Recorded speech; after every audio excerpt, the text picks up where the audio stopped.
The Nerdcast Empire is on the air. Yes, indeed, it is 24 hours early for our Music Weekly episode, a special Saturday edition of Music Weekly here on the Nerdcast Empire. I am Matt. Great to have you back along with us here in the studio. A little bit early this time, a day early, in fact, due to some soccer broadcasts I have tomorrow night. Not going to be available in the studio, so special Saturday edition this week, and we're going to be taking a look at the music of August the 9th. And some good stuff coming your way from August the 9th. Plus, we'll talk about some news and notes in the music world. Joining me, as always, in the studio is Mike. Mike, how's it going? It's going all right. Not the biggest week in terms of new releases, but I was able to find a couple that are quite a bit outside my usual wheelhouse. So it's been an interesting week. Yeah, I think it's something that, again, as we're doing this podcast and it becomes something we've done over several months now, we're kind of finding out that maybe this time of year is just not a big time of year for releases. In fact, we saw a couple of re-releases on the slate this week, which we didn't pick, but opportunities to maybe have reissues come out in August, maybe when the release calendar is a little bit slower, try to get something out. And a couple of them were, very interesting. I know you've listened to the Geddy Lee album before it was re-released. That was really good. The Alex Lifeson one was a little strange. I only listened to the one track off of that one, so I don't have a full picture of what it was, but that was certainly different. It wasn't like, hey, here's a commercial release from a really popular guitarist. It just didn't feel that way to me. It was definitely a little bit different. But, of course, if you want to check out basically anything that came out on August the 9th in rock and metal, you see the YouTube link in the chat. We'll put it up on a card in the YouTube video, the VOD. Mike goes through, compiles a bunch of lists. He'll go through, pull a song from each of the new albums or re-releases if they show up on the list. And then we go through and we pull our favorites, and that's what will happen. Once we get through the news segment, we'll talk about some of our favorite new releases from August the 9th. And, of course, the last segment of the show, we go into the vault. Mike has gone through the alphabet, so you'll have to wait and see what his new vault picks will look like and what he will be doing. We'll talk about that in the second half of today's Nerdcast Empire. But first, going to just talk about some news headlines. Nothing real heavy this week, which is kind of nice because we've had some heavy news over the past couple of weeks. But an interesting story coming out about the group Foreigner, of course, classic arena rock group, finally being inducted into the Rock and Roll Hall of Fame coming up this year. And it turns out they had an unreleased song that they have released called Turning Back the Time. It was from 1996, included original members Mick Jones and Lou Gramm. And both of us had a chance to listen to it. I thought it was a very solid song. Chris joining us in the chat from Parts Unknown. Welcome, Chris. And, of course, they have this greatest hits collection that will be coming out kind of as a tribute to them being inducted into the Rock and Roll Hall of Fame. But, listening to that track, and I'll post the link to the article in the chat for those who want to check it out because at the end of the article, it's a perfectly fine song, but it really, when he gets to the chorus, it definitely takes you back to that era of Foreigner. Immediately, you just get that nostalgia feeling of how great they were. Yeah, it's really unfortunate that music of that style fell out of favor when it did, because hearing that, you just think Foreigner might have had a couple classic albums left in them still before that all kind of went south. But it's crazy to think that they're just now finally getting inducted into the Hall of Fame. On top of just how many hits they had, they seemed like the kind of band that really started tailoring their songwriting and their sound after kind of that radio-friendly ballad formula, kind of to increase their popularity. And I feel like as a result, they kind of earned that Hall of Fame induction a lot sooner. Yeah, I totally agree. And there were some good quotes in the article from Mark Ronson, who evidently I did not know was Jones' stepson. Yeah, that was news to me too. But he enlisted several big artists, including Dave Grohl, Jack Black, Slash, some others as well, to kind of put together a message for the committee to say, hey, these guys are really influential. Of course, Dave Grohl. Yeah. Talk about how he's been a fan ever since the first Foreigner album. Well, it's amazing because now you're hearing that all these major stars were influenced by Foreigner, but I feel like in 1994 they wouldn't have said that. Like that was, they might have been influenced by any of the arena rock bands, but they weren't going to tell you until years later when it was kind of professionally safe to admit that. I do like the quote in the article, and again, this is on Blabbermouth, so if you want to check this article out, we posted the link in the chat. But Ronson put in there, fun facts: Foreigner's the most played rock and roll or band on classic rock radio not to be in the Hall of Fame. They've been sung by our favorite characters from The Simpsons, The Office, Tanya, Stranger Things, and Wet Hot American Summer. They've been covered by Diana Ross and Mariah Carey. What rock band can boast that? They were sampled and turned into Hot Fire by M.O.P. Remember that Cold as Ice joint, and Tone Loc, who used them to concoct some funky Cold Medina. I mean, it is a band that I think kind of had more influence than maybe at least the Rock and Roll Hall of Fame committee gave them credit for. I can't help but think they're missing one of the biggest references that anything ever made to Foreigner, and that would be Aqua Teen Hunger Force. Certainly. I don't know how you omit that when you talk about just the cultural influence that Foreigner has had on us as a society. We're going to have 2 Aqua Teen Hunger Force references on today's podcast, that being the first one with the Foreigner belt, which is a classic episode that everybody should check out. Actually, it's that same episode that's going to be referenced a little bit later on. We'll get to that as well. But it's great to see they're going in the Rock and Roll Hall of Fame. And Chris mentioning a great rendition of Hot Blooded used for Tacoma FD, which kind of makes sense. Yeah.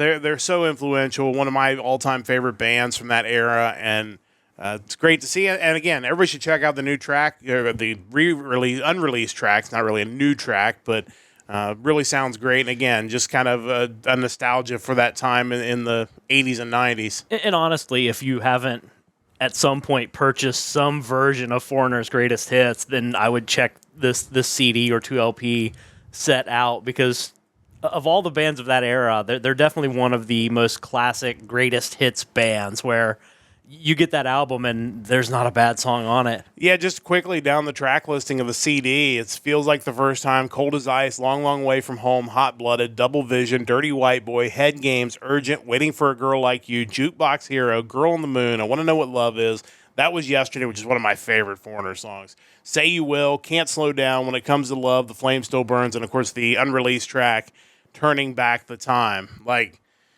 that's just mega hit after mega hit. They just did not miss there for a span of probably 10 to 15 years when they were releasing albums. But great band, great news with the unreleased track. And it seems like, just based on the comments in that article, whatever hard feelings there have been are certainly kind of melting away, which is great to see. You don't want to see people carry that to the very end. So No.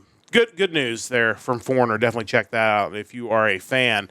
Let's move on to this article, because I thought this was just kind of funny, because evidently this is something that was rumored for a long time, and evidently Marty Friedman confirmed this news. This is from Metal Injection. He had a recent interview with Whiplash.net and confirmed a recent rumor that has been existing, that he was going to try out for Kiss. And it turns out he was too short to try out for Kiss. They basically went down the checklist of things and asked him if he was 6 foot tall, and he's like, "Oh, not even close." He's like, "I'm 5'7", but I'll have an operation." But they said it would not work out. But obviously, number one, clearly Kiss was going image over substance. Oh, absolutely. Which that was their thing. And not to say they were a bad band. They were a great band. But the first primary thing is they were looking clearly for a look. Because if you're just going on technical ability, there's nobody they could audition that would be better than Marty Friedman. No, absolutely not. And I also think to some degree, as far as a guitarist goes, he likely would have been overqualified anyway. I kind of feel like they had mentioned in the past that Vinnie Vincent kind of had issues with Gene and Paul, because he wanted to solo so much. Almost like, dude, chill out. Like, we're Kiss. Like, what are you doing? But yeah, I mean, obviously this all worked out for the best. I'm kind of curious when this potential audition occurred. Like, would it have been during the height of Megadeth? Because that, when you think back to when, like around the time that Vinnie Vincent left, I think that would have been too early for Friedman to be considered. But I just, going back to the list of questions that he was asked prior to the interview, it just blows my mind what the qualifications are to be a guitarist in Kiss. Yeah, it's like no facial hair, correct. You have long hair, yes. You're single, yes. You're skinny, yes. Not blonde, yes. I fit all those things. And then they ask you about height. You have to be 6 foot tall with no shoes on. And But it's funny, to this day, anytime you see Marty Friedman on stage or being interviewed, like, he's always wearing some sort of platform shoes. Yeah.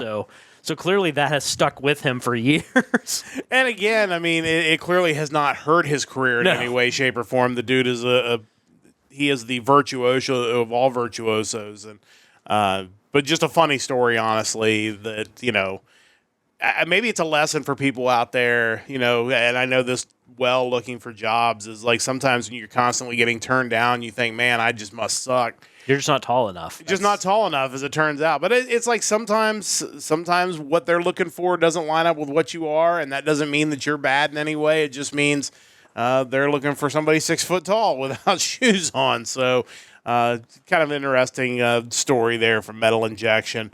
The last note is just a couple of quick 2025 album, I guess, confirmations. I think we kind of knew at least one of the two. The first one is Testament. They have a new album that's going to be due in 2025. That was announced in an interview with Trunk Nation on Sirius XM.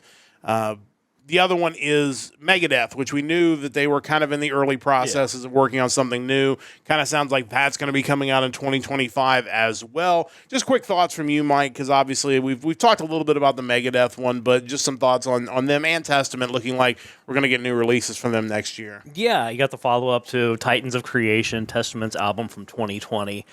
To be honest, I haven't really caught up with them over the last couple albums. I haven't listened to Titans of Creation or the prior one, Brotherhood of the Snake. That being said, the two albums prior to that, Dark Cruise of the Earth from 2012 and Formation of Damnation from 2008, both really good albums. Testament's usually pretty solid, so I can't help but think that you're going to hear more of the same from these guys. And it's exciting to see these groups that are probably, certainly Megadeth, but I think even Testament to some degree, like, probably at a point where they don't necessarily have to do new albums. No. Like, they've got a great catalog of music. Obviously, Megadeth, one of the all-time greats, but it's great to see that they're continuing to kind of go through the process, and it kind of sounds like they're just in the riffing process right now, where they're just trading riffs back and forth and trying to find things that kind of stick together. And I think that's really cool that these bands that have been out there for a while want to continue to produce something new, which is really exciting and something we'll be able to talk about on the podcast in 2025. Yeah, reading Timu Montiasari's statements regarding kind of the songwriting process that they're doing right now, where basically they're just throwing together all their riffs. Like, he basically records them on his phone and then kind of forgets about them. Then he, like a week or two later, he goes back to them and kind of sees how he feels about them and what different inspiration he can, or perspective he can draw from it. But yeah, and I guess they then all kind of get together with these riffs, and Dave just sees what fits together, and they kind of piece songs together from there. One other thing about Testament is, if they're a band that you'd like to get into and you really haven't yet, and you're into physical media, you can still get the original album series of theirs containing their first 5 albums on Amazon for less than $16. Wow. So, yeah, definitely invite you to check that out. I mean, easily could have been one of the big 4. Maybe, like, if you had a fifth and sixth bands, they would be one of them. But just thrash legends, and definitely worth a listen. Yeah, excited to continue to see them put out new stuff. And again, like Mike said, you can get in the door pretty cheaply on their classic albums. So definitely worth checking that out on Amazon if you are interested in some Testament. And we will get some New Testament in 2025. No, not the Bible, but the New Testament. To get some New Testament. How do you, if your band name is Testament, how do you not have 2 album titles, Old Testament and New Testament? Or like a greatest hits album would be Old Testament, and then your like new album would be New Testament. I can only assume they were just waiting for some sort of major lineup change, but when you pretty much had a fairly consistent main like set of people, you really didn't have that opportunity to spawn off the New Testament. But missed opportunity. Absolutely, but great to see them both headed in the studio, and we'll certainly keep you updated on any news that comes out as they get a little closer. Maybe we start seeing some singles or clips from new songs being released. We'll certainly check them out here on the podcast. That's our news segment for this week, so it's time to dive into some new music. Of course, as I mentioned in the open, each and every week, Mike will go through and put together an entire list of new albums for a certain date. And today we are talking about the music of August the 9th. And then we'll go through and listen to the songs, find a few we like on the new albums, and then we'll try to go through, listen to full albums. And this is an interesting week, as I mentioned in the open. Not a lot of new stuff this week, but I felt like the quality of the stuff that was good was really good. And I feel like we've had weeks where we've had double and triple the amount of releases and maybe not had the quality at the top end that we've had this week, which is kind of interesting. Did want to mention one group, which was a kind of a bummer as an honorable mention. I believe they were Gelatin Skeleton. Oh, yeah. Was the name of the group. They might put a track on there, which you can obviously go listen to on his playlist, which I thought was really good, and I was really excited to get to listen to their whole album. Unfortunately, when you go to find their album on any of the streaming services, it's just 30-second clips of every song. So didn't get to review their album, so didn't get to pick them. Kind of a bummer, but they could have very easily made one of our choices this week. It's funny because I feel like there was another band kind of similar to this a few weeks back. It was some sort of progressive band that I thought was really good, but it's almost like these bands, I don't want to say they don't realize or they don't know, but I think maybe they kind of misinterpret the value of their full songs. Almost like they're worried people are just going to rip the songs and never pay them, but it's like there's so little money to be made on that end of the music industry at this point. I feel like you're almost better giving away the music and hoping you attract fans that'll then spend money elsewhere on what you do. Yeah, and I think the bigger issue there is if the big bands were doing it, that would be one thing. But, this is a band that I'd never heard of until you put them on the list. I know they've been around. They're a Canadian band. They certainly have a following. But, I was going to maybe listen to this album and think, man, I need to buy this album. Yeah. And now I'm not going to listen to this album because the wheel of the podcast world just continues to turn. So we'll move on to August 16th music. And There's so much out there. There's so much out there. So I'm just going to move on and probably never go back to try to find that. So you kind of miss an opportunity because the bottom line is if somebody wants to rip your album, they're going to find a way. Yeah. There are ways on the high seas to do that. We do not recommend that, obviously, as we talk about each and every week on the podcast. Support these bands that we talk about. If you hear something you like, or even if you hear something on Mike's playlist that you like, buy the album, see them on tour, buy their merch. Like those are the things that are going to help continue to push these bands along and allow them to keep making awesome music. But I feel like this other group, the Gelatin Skeleton, kind of missed the mark in this case, which is a shame. Well, I think of everything I've bought even since the beginning of this podcast, and I think if I hadn't had access to the albums to actually realize I really liked them, it never would have happened. Yeah. If you're asking me to spend money on you, I'm going to need to hear more than one track probably before I'm going to buy an album. The days of blind buying things, most cases are over, especially if I'm going to spend money on a collector's edition, or I'm going to buy additional merch, patches, exactly, posters, T-shirts, whatever. Just an added note there because, like I said, I was really disappointed because I really liked it. But on the bright side, there are 4 really great bands that got shows this week that we were able to listen to their albums. And there were several more that were just maybe a hair behind them. But like I said, I thought it was a really good week. As always, we start off with Mike, who puts all this together, and you've got 2 picks for this week. What do you have for us first? Yeah, so my first pick, band that when I first started listening to the track I pulled, I wasn't totally sure how I felt about it, but the more I got into it, I definitely started digging them. They're kind of all over the place. Definitely a more modern metal sound than what I typically gravitate towards. But it was kind of the singer's metalcore-ish voice that won me over. Anyway, this is the 7th album from the Danish metalcore band. The band is Siamese, and the album is Elements. I should note before Mike gets into Siamese, because it's worth mentioning. And if you listen on the podcast version, you already know this. We're going to listen to a clip of Siamese here in a few minutes. That will not appear on the podcast version of this. So you got to catch us live on Twitch. You got to catch the VOD on Twitch. And you've got to catch us on the VOD on YouTube if you want to listen to these clips. But let's hear more about Siamese. And you should catch us live anyway, because then you can give us live feedback of what you're hearing in real time. You can come in and ask us something about a prior week's band. We'd love to chat anything to get that conversation going would be fantastic. Absolutely.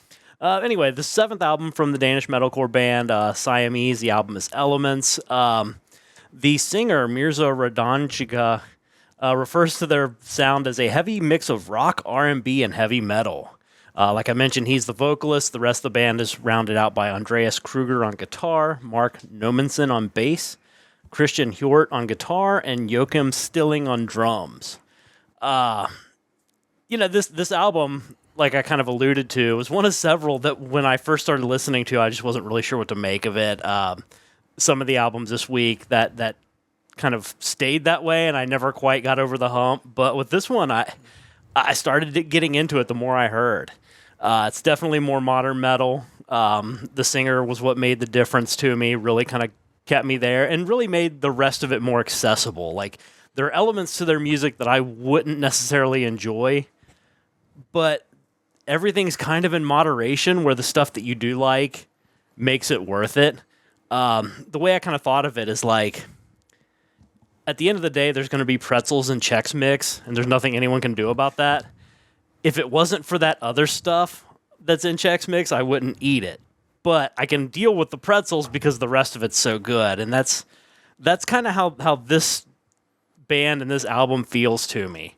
Standout tracks for the album are The Shape of Water, Predator, Chemistry, Utopia, and kind of a cool song toward the end. The song is called This Is Not a Song. It's MF Mosh Pit, which is basically like this, like almost like a coordinated mosh pit song where basically there's like a voiceover kind of telling you, hey, you got 90 seconds left, let's do this. Like an instructional mosh pit song. It's really strange, but I can imagine in a live setting, it would actually be a really cool experience. I'm sorry. I was going to say, that's exactly what it sounds like. It sounds like a track you would play in a live setting, or potentially even just play it as a playover track while the band goes off stage, gets drinks, whatever, just to kind of get ready for the next part of their set. If anyone ever released some sort of workout program that was mosh pit centric, like this song feels like it would be part of the process. That being said, the song that I picked to play during the episode today is Predator. So we're going to check that out now. This is Siamese, their release Elements. The track is Predator. It's the third track on this album, so let's listen to a little bit of that now. In the sky, who am I? You decide. Pray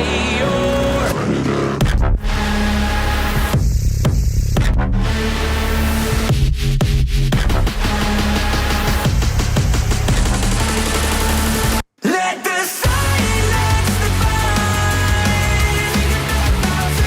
Put your life on the line. Out of sight, out of mind. So much of my face and make me pay. I might not keep your words inside.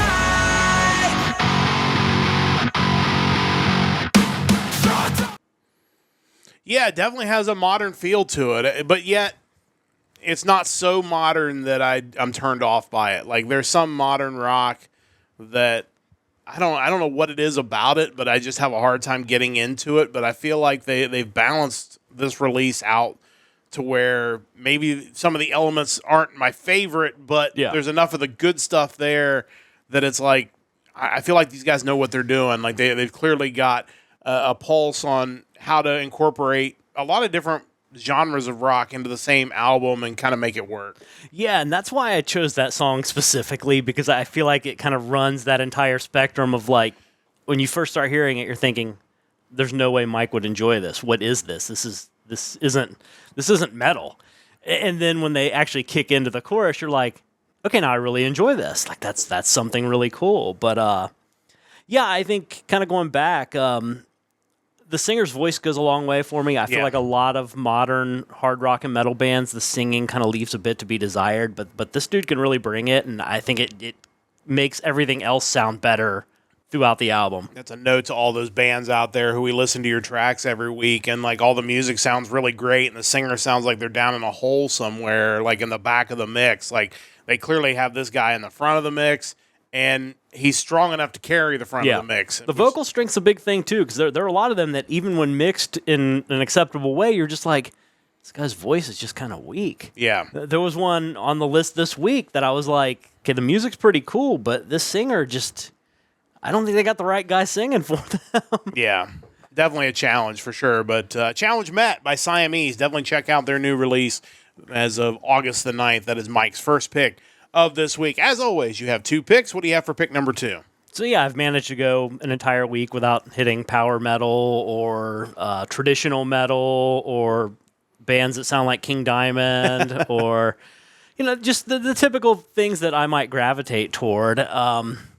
This next one is a band that I wasn't familiar with, but they seem to be one of the more known bands within the NDH subgenre, the Neue Deutsche Hart subgenre of music, which is like New German Hardness, essentially.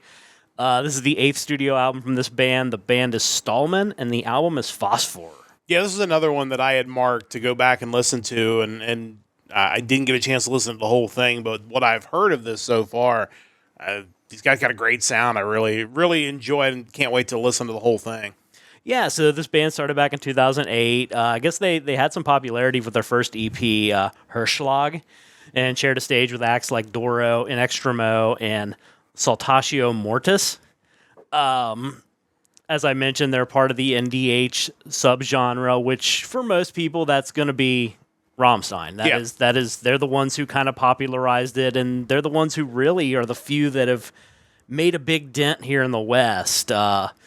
Between Herzlide and then obviously Sehnsucht with Du Hast on it, that in the mid to late 90s, that was kind of a big deal. And for whatever reason, no other bands within that little subset of rock ever penetrated this side of the ocean, and I don't really know why.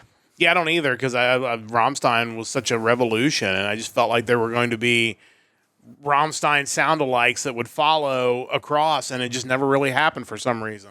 Yeah, and I mean that's definitely the case with these guys. If you go onto the Wikipedia page for this style of music and you look at the list of bands, honestly, with the exception of Rammstein, then Till Lindeman's solo project, and then the band Megahertz, I've not heard of any of the other ones. So it's something that's stayed pretty well contained in Europe over the years. The Neue Deutsche Hart is kind of a reference to an 80s subgenre of music, New German Wave, which was more like the new wave and like pop music that was big in West Germany during the 80s with bands like Nena. But yeah, I'm amazed that we haven't seen more bands like this. The band itself, the lead singer is Martin Sohr. We have Emu on bass, Mario on guitar, and Taki on drums. This album's the first album from the band since 2021's Quars. The song I pulled for the playlist, which was actually my first introduction to the band, was the music video for the song Luxus Uniform. And as you watch it, you just realize, okay, clearly these bands all kind of have a certain style about them, like very style heavy, no different than Rammstein has a distinct style about them. And if you're kind of looking for more of that Rammstein-esque sound, then, look no further than these guys. They definitely represent their subgenre very well. Similar industrial techno metal vibe to it. The singer kind of has like the Till Lindemann like low end of his voice. You don't really hear some of the like higher, more bombastic vocals from him, but it's definitely on par with what you think it should sound like. That being said, I mean, again, I'm a fan of this style of music, so the album definitely worked for me. Standout tracks include Phosphor, Interstellar, Asch zu Asch, Jeder Schnitt, this is great, Firmament, 1000 Stimmen Part 2, and Luxus Uniform. And the song that I picked for us to check out is Interstellar. Gonna have to brush up on your German if we're gonna get more of these bands on. And by brush up, you mean learn any of it. Learn any German beyond what you learned singing along with Rammstein back in the 90s. Yeah. Certainly. But yeah, I really enjoyed these guys. Let's check out a little bit of Stahlmann off their album Phosphor. This is Interstellar, so let's check that out now. Wir sind in der Stille, auf dem Weg in das Licht, mit der Hoffnung im Herz, dass unser Kosmos nicht bricht. Wir sind in der Stille, aus Ruinen, aus Eis, auf dem Flug in die Hoffnung, doch der Weg ist weit. In der Stille, wir brennen Kosmos völlig aus. Yeah, I mean, that's yeah. It's the kind of thing you got to be in the mood for, but when you are, it definitely gets the job done for you. Yeah, I really like the sound immediately is like, okay, like this is going to be something I'm going to enjoy, having been a fan of Rammstein back in the 90s. Just waiting for Hino to cover some of their tunes. I think that's really all we're missing. I guess I don't know that he hasn't. So That is true. I would not have known. Check that out. But definitely check out Stahlmann, Mike's second pick for this week. Really got a great sound. Definitely looking forward to catching more of that album. Mike kind of went outside of his comfort zone. I kind of went more into my comfort zone. I guess the first pick maybe a little bit outside, but a couple of really solid albums this week for me. The first one is a Minnesota, and they term themselves a commercial hard rock band, which is very interesting. That was the first bit of information I found when searching them. I'm like, okay, yeah, fair enough. It's certainly an interesting way to describe yourselves. The band is A Rising Force, and the album is Truth. This band has kind of been through it. They've been through some serious lineup changes since they signed their first record deal in 2020. Not only have they had to deal with that, but the record label who signed them, the president of the record label died, so they ended up kind of getting some of their rights of their early stuff tied up in legal battles, and then they ended up eventually signing a new record deal to Dark Star, Sony Universal, which has worked out very well for them. They've been one of the top selling artists on the Dark Star label. So this is kind of, I saw one quote on one website that mentioned Lenny DiMoncari was approached by his friend Steve Philbrook from Platinum Overdose to start writing and recording a new album with Matt Jacobs on bass and Michael Scott on drums. Can't stop Michael Scott. Can't. The label advised them to go ahead and put it under a Rising Force label, and instead of doing it as a solo album from DiMoncari and Philbrook. These guys have certainly toured around. They actually opened for Tesla during some shows in 2022. Again, they kind of term their music guitar-driven commercial hard rock with 4-part harmonies and an arena rock lead vocalist. And I feel like you're kind of getting all that. They do feel like a band that maybe in a different era would be a staple of FM radio as far as like hard rock bands that still kind of make it into mainstream rock channels. And it's great to see these guys continuing to plug along, and I think they've released a really outstanding album here, and hopefully it's going to be kind of that thing that kind of jumps them up to the next level, which would really be exciting. Standout tracks include Northern Lights, Winter's Calling, Come Alive, and the song we're going to check out for this podcast, Thrill of a Lifetime, from A Rising Force. So let's check that out now. Again, A Rising Force, their new album, Truth. This is the second track off of that album, Thrill of a Lifetime. Choices made affecting all. It could be you, it could be me, it could be anyone's for free. Make a move to believe this could be all mine. Trusting truth, trusting fate. It's not all a big mistake. Set up, take a ride. This could be all mine. It's a thrill of a lifetime. Looking back. But yeah, I really enjoyed this album. I thought it was a very good album start to finish. And again, kind of interested to see, where this band goes from here, because they've kind of been through the ringer, and it'd be nice to see them kind of put a steady lineup together and really start taking off. But Mike, your thoughts on these guys? Yeah, this might have been the album of the week for me. I think these guys are just really good. I'm not so sure about the tag of being a commercial hard rock band. What does that mean in 2024?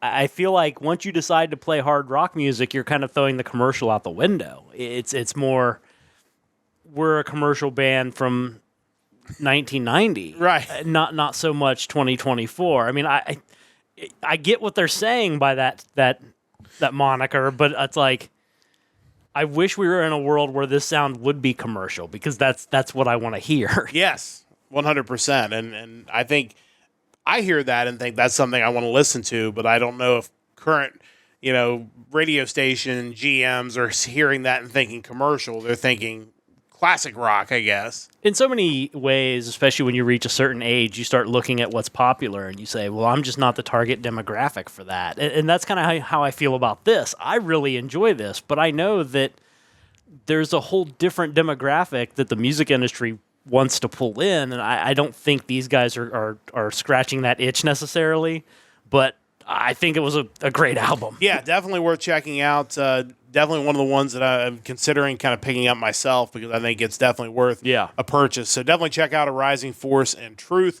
Really excellent album. My first pick of this week. So we did something that's a little more modern. We're going to go to something that's a little more retro now. We are going to move into the second volume of an album series. That the first volume was on our playlist, your playlist, a few weeks ago. This comes from Jim Peterik and World Stage. It's called Roots and Shoots Volume 2. Jim Peterik, best known as the co-founder of the band Survivor, or the founder of the band Survivor, co-wrote Eye of the Tiger, so clearly legend. Was also vocalist and guitarist for the Ides of March. He's co-written songs for 38 Special, including Rockin' in the Night, Hold On Loosely, and Caught Up in You, Leonard Skinner, Black Hawk, Cheap Trick, Sammy Hagar, Kathy Richardson, Dennis DeYoung, Van Zandt, Brian Wilson, REO Speedwagon, and the Beach Boys. This guy's very prolific, and he's obviously done it at a very high level. Basically, the point of this, the roots and shoots are your classic veteran musicians, and the shoots are up-and-coming musicians, and he's combined them together for another album here. And he's basically taken some classic vocalists to have them sing on some of these tracks, like Mike Reno of Loverboy, which is our other mention, the Aqua Teen Hunger Force reference. They don't. Toby Hitchcock, Kathy Richardson from Jefferson Starship, Peterik's own band, Ides of March, Jason Sheff from Chicago, which is great, Neil Donnell, but also some other Neil artists. O'Donnell? Yes, Neil O'Donnell. Kevin Ferris, Sophia Sheff, and Dave Mikulskis, I think that's correct, are new artists that do a lot of the vocals on this album as well. And honestly, I thought these tracks were really excellent. And it's an ARR album, which again is kind of right up my alley. But I feel like this is a good way to showcase a lot of different styles of AOR. And definitely this is an album that no two songs really sound the same. It kind of jumps around. Some of the songs by the same vocalist are a little more similar, but it really has some variety throughout the album, which I thought was really interesting.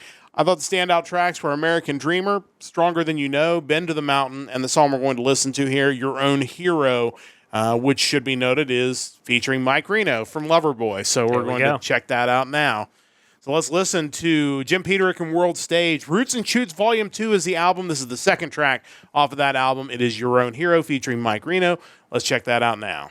It's hiding deep inside, no matter how it may seem. Yeah, you tucked it away like forgotten dreams. Lay down all your doubts, believe. I know you're searching for someone you can't defend. You've overlooked the person that you must defend. Hand on your heart, be your own best friend. Turn the key and you're free. Yeah, you just got to be your own hero. But yeah, again, just classic AOR stuff from a legend of the business and bringing in a lot of legendary vocalists to put this album out. Definitely worth checking out. Also, Volume 1, which came out a few weeks ago, but this is Volume 2 this week. Mike, your thoughts on this one? Yeah, I'm always a big fan of any album like this that pulls in a lot of different singers to play with kind of an iconic musician. It's unfortunate for kind of the format in which I pull the music, though, because when you pull one song from an album, you kind of hope you get something that's representative of the whole album, and I don't know if in a situation like that you can really capture that. Yeah, as I said, almost every track sounds a little bit different. So this is one of those albums where maybe there'll be a couple tracks that you don't like as well as some of the other ones just because they're all going to be so different. But I think there's something for everybody who's a fan of AOR on this album. So definitely check out Jim Peterik and World Stage. Roots and Shoots Volume 2, my second pick for this week. That's going to wrap up our new music segment for this week. We're going to step aside if you're listening on the podcast version. When we come back, we're going to go into the vault, where Mike and I will give you a classic album you need to check out. We'll do that on the other side of this time out here on the Nerdcast Empire. Back on the Nerdcast Empire live on Twitch, as we are pretty much every week usually on Thursdays and Sundays, but this week a special Saturday edition of Music Weekly. Don't forget to check out our website, nerdcastempire.com. You can check out our store while you're there. Check out previous episodes of the Nerdcast Empire while you are there. We are on episode 91, only 9 episodes away from Big 100, which is not too far in the future. As I mentioned on Thursday, we've got some schedule changes over the next week, so please note there will not be a podcast on Thursday. Anime Thursdays will be on a 1-week hiatus. We are on the way to MatsuриCon on Thursday, so we will not be able to record on Thursday. Next week's Music Weekly will take place on Monday, so we're going to move it forward 24 hours next week. It'll be Monday, 7 p.m. Eastern Time for next week's Music Weekly, so make sure you check that out. And also, we will not be doing a podcast on the WWE Premium Live Event Bash in Berlin. Once again, we will be at MatsuриCon, so we probably won't get to watch that live necessarily unless the convention is just not going well at all. But we do not plan on being able to see it live, so we will not be recording a podcast on that.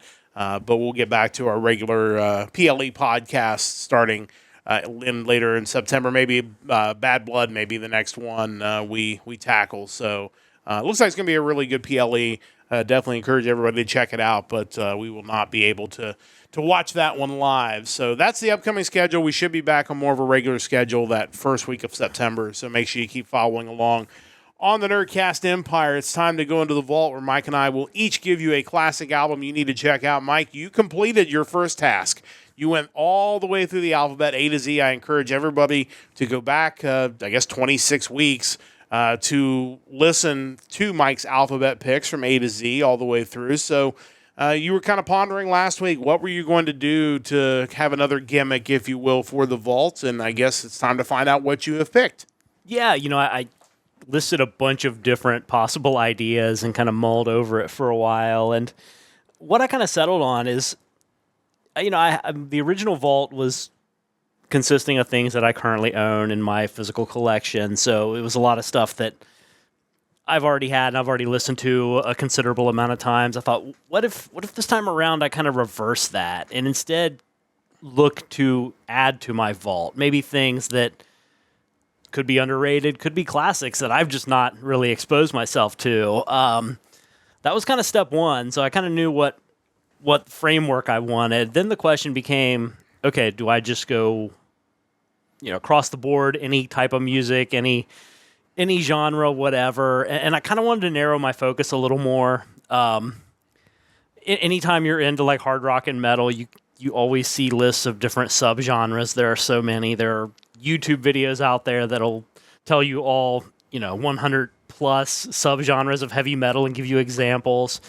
I found a list on Wikipedia, and it was kind of a list that had subgenres, and I went through and started looking at some of the ones that typically interest me, your power metals and things like that.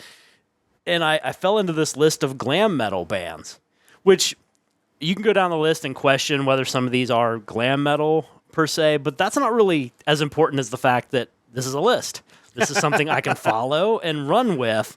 So whether or not these bands are glam isn't nearly as important as now I have a list of potential bands from which I can pull to make my vault for the next 26 weeks. Yeah, because again, there are some bands who've kind of shunned that label. There are some bands who have been labeled that maybe that isn't quite accurate. I mean, anytime you start categorizing bands, you're gonna have disagreements because there are bands that don't necessarily fit into one genre. But at the very least, this Wikipedia article is going to give you a starting point to basically, put a pin in the ground and kind of have a list to choose from. And a music type that generally, even though, again, glam metal covers a lot of things, generally, whatever you choose is going to be something that's going to fit your music taste. Yeah, exactly. And kind of to the point of bands fitting or not, I mean, there are also bands that over the course of their career may have at one point in time fit this label to some degree, but since don't.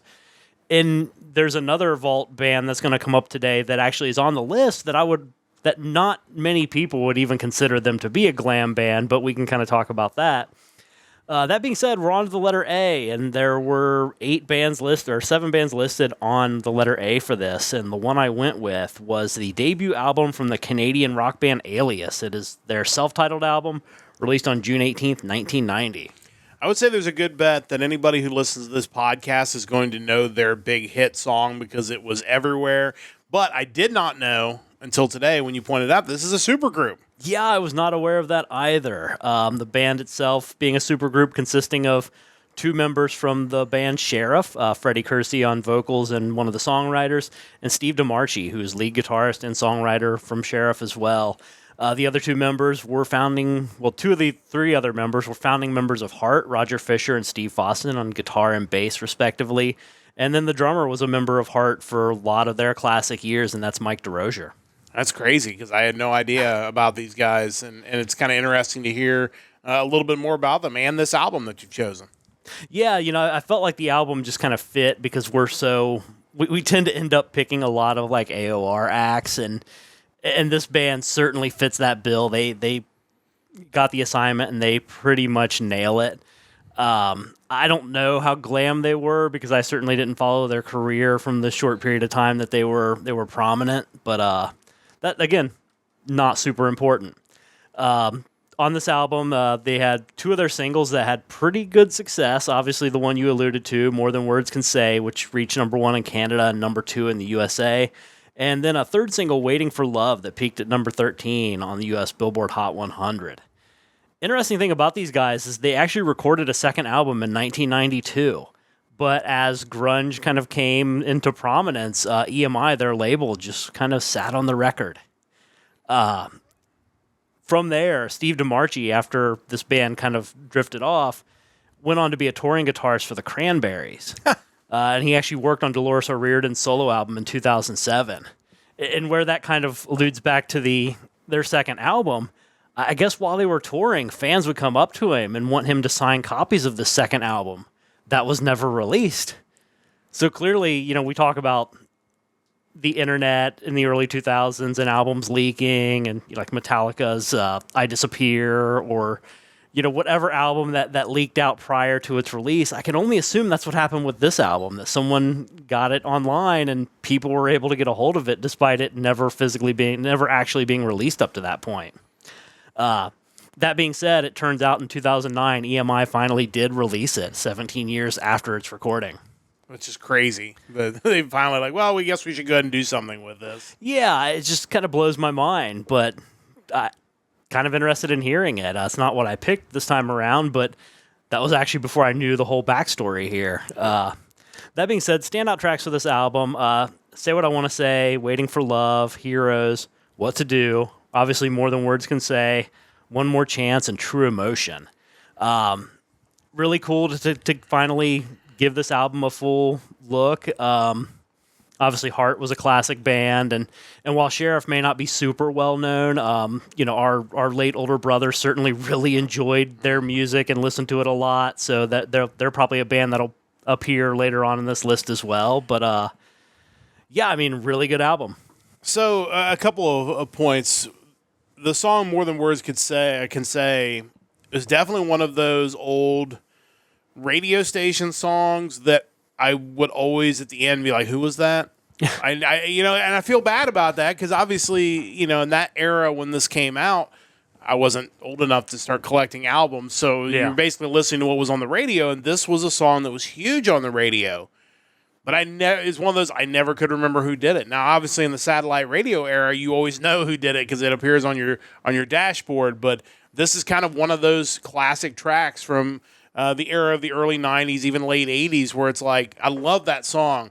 I have no idea who sings that song. I just kind of feel bad about that. Yeah, I feel like these guys are one of those instances. I think the band Giant is probably another one. And even Sheriff. But when I think of More Than Words Can Say, I also think infomercials. Yes. Like that to me is just one of those quintessential, near the end of the infomercial for like the monster ballads, you hear the chorus of that song, but just iconic. A couple other notes. They do not have a Facebook page. They do have a MySpace, which is still out there. Yes. So, which included their track Perfect World, which appeared on the Don't Tell Mom the Babysitter's Dead soundtrack in 1991. The other thing, too, is they had a song Into the Fire, which appeared on this album called Nintendo White Knuckle Scorin'. I saw that, and I wasn't really sure how to bring that up. We're not going to pass up the opportunity to talk about that because it's an interesting album if you look at it. Like there's obviously some big artists that worked on it, but not really a ton of big songs. I guess Roy Orbison's "I Drove All Night" might be one of the bigger songs on that album, but Trickster's "Line of Fire." yeah, that is a good solid song. But it's like Jellyfish, Crosby, Stills and Nash, Dire Straits, Trickster, Brittany Fox, Sheena Easton. So it's just like a strange album that was that came out in 1991, a co-production by Nintendo and MCA Records. But It reminds me of, and I don't know if there's a Wikipedia page for it.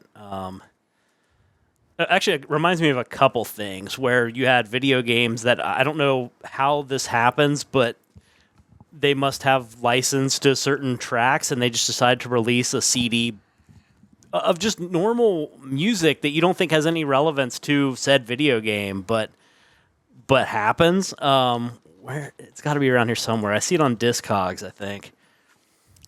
Let's see. There was an album that came out in 1996 called Mega Man, and it had songs from Skid Row on it. Eileen from Subhuman Race, which was a fine song. I don't really know why it needed to be on there. And then a lot of stuff that just wasn't big name. I mean, you had a band called the Hollow Bodies, Smile, Sugar Ray's on there. oh, okay, Junior Mafia, Machines of Loving Grace, Extra Fancy, CIV, Mr. Big, because Wow. why not? of course, video game. The Bucketheads, Inner Circle, okay, and then weirdly enough, the Mega Man like cartoon theme. oh, funny. There was that one, and then there was another one. Let's see. Like the old heavy metal, I think it was the magazine that this was affiliated with. They released a video game at some point. This was in the early 2000s, and they released an album for it, Heavy Metal Geomatrix. And it had Megadeth's Motorpsycho on there. Oh, nice. Biohazard, Dust to Dust, Rollins Band, Entombed, Halford, Corrosion of Conformity, Wasp, Motorhead, and then another Megadeth track. I don't know how these albums exist, but they're out there. Yeah, it's kind of wild. It's almost like somebody figured out in the mid 90s that, hey, since a lot of this video game music is 8-bit, 16-bit music, people probably listen to real music while they play video games instead. So Yeah. let's release these compilation albums that people can listen to while they're playing their favorite video games. Almost a precursor to what you see now on Twitch, where people will stream music while they play games. They were very much ahead of their time before streaming games actually became a thing. Evidently. But yeah, when I saw that, I'm like, wait, what? What is that? Yeah, that's pretty wild. But yeah, Alias, great band. Shame they didn't get more releases again. As we've talked about as we've been going through my vault picks, they definitely feel like a band that kind of dropped at the wrong time. Yeah. They just, they came together right at the time where that type of music, unfortunately, became less popular. And luckily they did have, that one album that Mike mentioned, Alias, that was a hit. But again, I feel like 4 or 5 years earlier, maybe they produced 4 or 5 hit albums instead of just one. But And that's one thing, too, going into your vault gimmick. When I was looking at the music for 1992, it was like, man, like you're really seeing, it gets worse every year, but you're seeing really those last like dying breaths of what was popular in the 80s as a lot of kind of big 90s rock albums are starting to drop. yeah, and we're going to talk about some of those. Speaking of which, let's get to my vault pick. And 1992 is where we are. Of course, weeks and weeks and weeks ago, we started all the way back in 1969 with Chicago Transit Authority, the debut album from the band that would be known as Chicago. And we've gone through every year, and every year we go on, there's more and more great albums, and too many to name. We'll get to my pick in a moment. Let's talk about some of the other albums that came out in 1992. How about Rage Against the Machine, the debut album of the band by the same name, with tracks including Killing in the Name, Bullet in the Head, Know That You're Enemy. Solid opening album from Rage Against the Machine. Also, Vulgar Display of Power from Pantera came out in Classic. 1992. I know if Chris were joining us on the podcast and not just in the chat, he would certainly make an argument for Pantera's Vulgar Display of Power. Definitely worth checking out. Dream Theater's Images and Words came out in 1992. Certainly want to mention that, which includes one of my favorite Dream Theater songs, Pull Me Under, as the opening track. But it's just great stuff from those Kind of guys. funny thing about that is when Dream Theater released their Greatest Hits album, they titled it Greatest Hit and 16 other pretty cool songs or something to that effect. Because Pull Me Under was really the only song of theirs that had that kind of commercial hit ability. Which is funny because it's still an 8-minute song. Yeah. It's one that, and you can kind of see why potentially that they didn't have a ton of hits because they definitely were. They put the progressive and progressive metal for sure, but that definitely worth checking out. Core from Stone Temple Pilots out in 1992 was definitely on the consideration. You've got Dead and Bloated, Sex Type Thing, Wicked Garden, Creep, Plush, big tracks off of that album. Oh, yeah. Great album. Great album for sure. Definitely could have been picked. Countdown to Extinction from Megadeth. Great album from Megadeth. Skin of My Teeth, Symphony of Destruction, Sweating Bullets. Countdown to Extinction on side 2.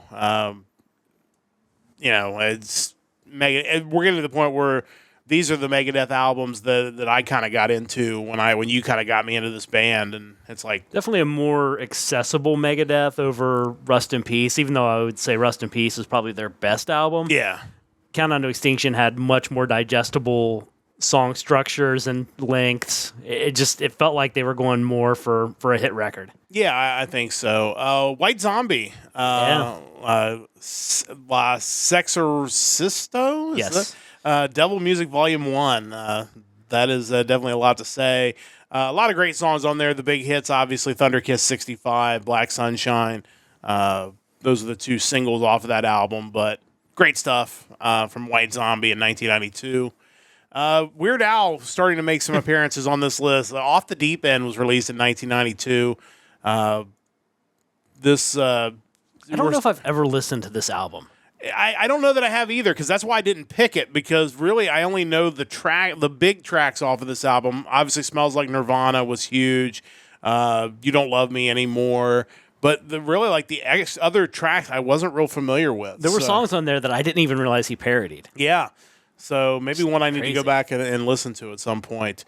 Hardline releasing Double Eclipse in 1992. Great stuff from those guys. Hot Cherie, obviously. One of my favorite Hardline songs. Probably everybody's favorite Hardline songs. Quite Taking Me Down possibly. also on that album. Great stuff there.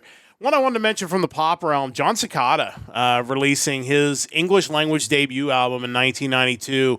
And one song that still shows up on satellite radio, one of my all-time favorites of this era, Just Another Day.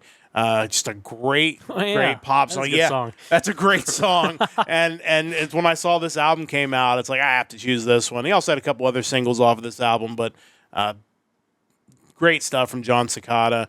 Iron Maiden's Fear of the Dark came out in 1992. Obviously, great stuff there. I mean, pretty much everything they're doing. It didn't maybe get as much critical acclaim, but Iron Maiden. Be Quick or Be Dead's a great song. Yeah. Just Fear of the Dark. Definitely worth checking. Was their last album with Dickinson until he came back in '99. Yeah. So you definitely want to listen to that. Another one from the pop side that was just a mega album in 1992, and that was Eric Clapton's Unplugged. From really, I think probably put the Unplugged gimmick on the map from MTV. Included a version of 1992's Tears in Heaven, also an acoustic version of Layla. Those songs were everywhere. But, I mean, there's a lot of good stuff on this if you're a fan of Clapton. This album was huge and definitely worth checking out. If you kind of wanted to see, kind of what the Unplugged looked like, this was pervasive. It was everywhere. Speaking of pervasive, had to mention this one because you were joking earlier about an album, but you failed to mention Pure Country, the soundtrack, came out in 1992 from George Strait. This may be about as good as it gets as far as country albums in the modern era. Heartland, Baby Your Baby, I Cross My Heart, When Did You Stop Loving Me, She Lays It All on the Line, Overnight Mail, Last in Love, Thoughts of a Fool, King of Broken Hearts, Where the Sidewalk Ends. J.D. Souther and Glenn Fry doing some co-writing on some of these as well. The movie was cheesy as all get out. Belongs One of probably the greatest movies of all time. It's right up there with Highlander for winning the award for best movie ever. but if you're a fan of George Strait, you probably already have this album. If not, you should. And Blind Melon's debut album came out in 1992. Obviously, No Rain was huge. Yeah. And that really is the standout track on that album. They did have 4 singles, but in the end, went with Alice in Chains for my pick of 1992. It's the second studio album from Alice in Chains. It is Dirt. Peaked at number 6 on the Billboard 200 charts. It was obviously very well thought of. Had 5 singles off of this album: Wood, Them Bones, Angry Chair, Rooster, and Down in a Hole. There's no way if you grew up when we grew up that you didn't just hear these songs on repeat throughout the 90s. Won a bunch of awards, nominated for a bunch more, nominated for Best Hard Rock Performance, the 93 Grammys. It's made a bunch of lists on it was 26 on Rolling Stone's 100 Greatest Metal Albums of All Time, number 6 on the 50 Greatest Grunge Albums from Rolling Stone.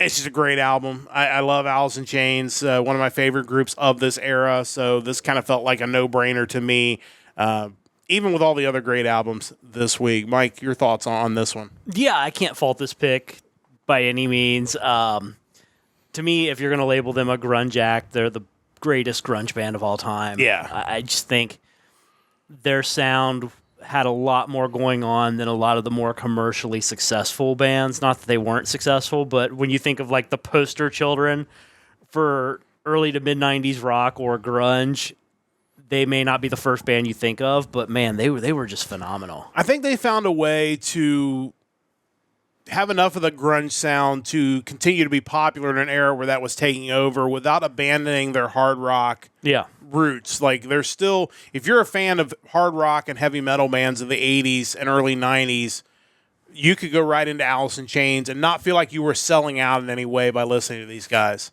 Well, I'm trying to think of when it was. I know there was the story that Megadeth was like one of the first big bands to take Alice in Chains out on tour with them, I think in like 90 or 91. But, clearly this was a band that wasn't going to get a whole lot of sympathy from like the thrash metal crowd, but clearly like there is some overlap there. And if you're going from a purely metal background and you're keeping up with popular music at that point in time, these guys seem like the obvious next step for you. Like they're going to be a lot more palatable than a Nirvana, I think. Yeah, I totally agree. And I feel like, as great as they are and as much as people talk about them, I still think they're underrated. I feel like there's still people that don't, kind of in the same way that some of these quote-unquote glam hair bands are underrated because they got labeled something. I feel like the grunge label maybe did these guys a disservice because, like you said, they were so much more than one type of music, but they did find a way to be enough of that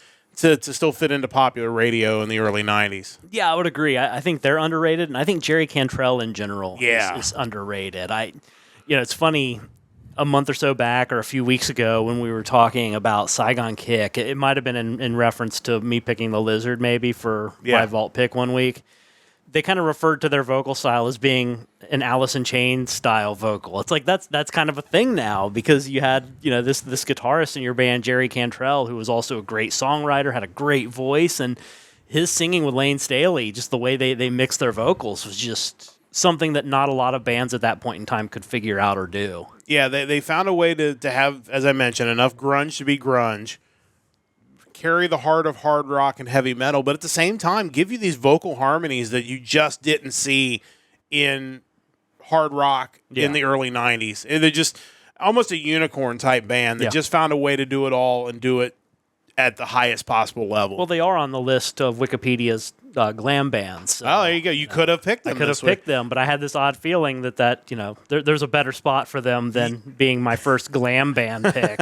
Very true. But yeah, Alice in Chains, Dirt. Everybody should check that out. What did I miss from 1992? Oh, man, there's a ton. I mean, I don't want to question your pick because I think you picked a really strong album, but I think that's where you run into difficulty when you're only picking one. Yes. I guess jokingly, first and foremost, I should probably mention Billy Ray Cyrus's "Some Gave All." I mean, if you're gonna pick pure country soundtrack, then Yeah. Billy Ray Cyrus he probably sold more albums than George Strait did in that year. That's a shame, honestly. Let's be real about that. Yeah, I mean, just a little bit. as far as musicianship, I think there's a pretty large gap between those two guys. But again, That man had some hits that year. Let's be honest. there's no question that album was definitely at the top of the charts most of the year. On to the serious picks. We had Bad Religion's "Generator" come out that year. Yeah, great album. With the title track, "No Direction," "Two Babies in the Dark," "The Answer." It's Bad Religion. You listen to it, you'll love it. Yeah. One of my picks, I think, would have to be Guar's "America Must Be Destroyed." I figured you would mention that, so I just left it off because I know you're a big Guar fan. Ham on the Bone, Cracking the Egg, Gorgor, Morality Squad, great track. Rock and Roll Never Felt So Good, The Road Behind. If these guys weren't kind of a joke band as far as their themes and subject matter, Rock and Roll Never Felt So Good and The Road Behind would be just monster hits. They're such great rock songs, even if they're about kind of abhorrent topics, as Guar tends to be. This is like the closest thing to them finding a commercial sound, and it worked out amazingly. Sure. Slaughter, The Wildlife. Yeah, great album. Again, we're talking kind of the tail end of that hair metal era, but you had Reach for the Sky, The Wildlife, Days Gone By, Times They Change, Streets of Broken Hearts. Just a great album that I don't think got nearly the success that it deserved. Yeah. Iced Earth's Yep. second album, maybe, Night of the Storm Rider. Always classic stuff there. Kiss's Revenge came out. Yeah. Them kind of trying to go with a little heavier sound to their music. Songs like Unholy, obviously the classic God Gave Rock and Roll to You Too, Domino, I Just Wanna. I mentioned them earlier. Testament, The Ritual came out. Electric Crown, So Many Lies, Return to Serenity. Great album. Saigon Kicks the Lizard. Yeah. We've talked about that in the past. Which is why I skipped over it. just must listen material. Yeah. You know, I'll repeat as many times as I need to. You have to listen to that album. It's a great album. Firehouse, Hold Your Fire. Yeah. Reach for the Sky. Weird that multiple hair bands had songs called Reach for the Sky. Rock You Tonight, When I Look Into Your Eyes, Hold Your Fire. Those, as far as that style of hard rock, Firehouse, underrated, just tremendous sound. No doubt. Blind Guardian, Somewhere Far Beyond. Yep. We mentioned that before, has just been re-recorded and reissued. Always worth listening to. Damn Yankees, Don't Tread. That's a great album, too, yeah. In my opinion, one of the best supergroups of all time, even though they only gave us a couple albums. Yeah. Don't Tread on Me, Where You Going Now, This Side of Hell, good stuff. The debut from the band Jackal came out. Oh, okay, I missed that one. Which, you know, if you're into kind of like southern rock hair metal, then you would enjoy them. A lot of hits on that first album. I Stand Alone, Dirty Little Mind, Down on Me. Nice. When Will It Rain, Lumberjack. Yeah, that's a good album. Yeah, for sure. Warrant, Dog Eat Dog. Yep. Kind of that first album that they released, kind of post being popular, where you always go back to like their behind the music when they talked about kind of when that album came out, people just, you know, they used to be a big deal, and now, you know, the tide had clearly turned. But good album. You got Machine Gun, The Hole in My Wall, The Bitter Pill, All My Bridges Are Burning. Definitely worth listening to. Ugly Kid Joe, America's Least Wanted. Yeah. Another late arrival to that hard rock scene that was certainly falling out of favor. You have the songs Neighbor, Come Tomorrow, Cats in the Cradle, which is a tremendous cover. Everything About You. It's a great song. And then finally, Soul Asylum, Grave Dancers Union. Yeah. All Soul Asylum albums are good. This one, Somebody to Shove, Black Gold. Obviously, you mentioned like Eric Clapton and Tears in Heaven being everywhere. Soul Asylum's Runaway Train. Yeah. That was everywhere. Yeah, those two songs were pretty much all 1992. Like, Yeah. if you weren't hearing one, you were hearing the other. I just think of Missing Children when I think of that Me too. song. Really, That's, really weird.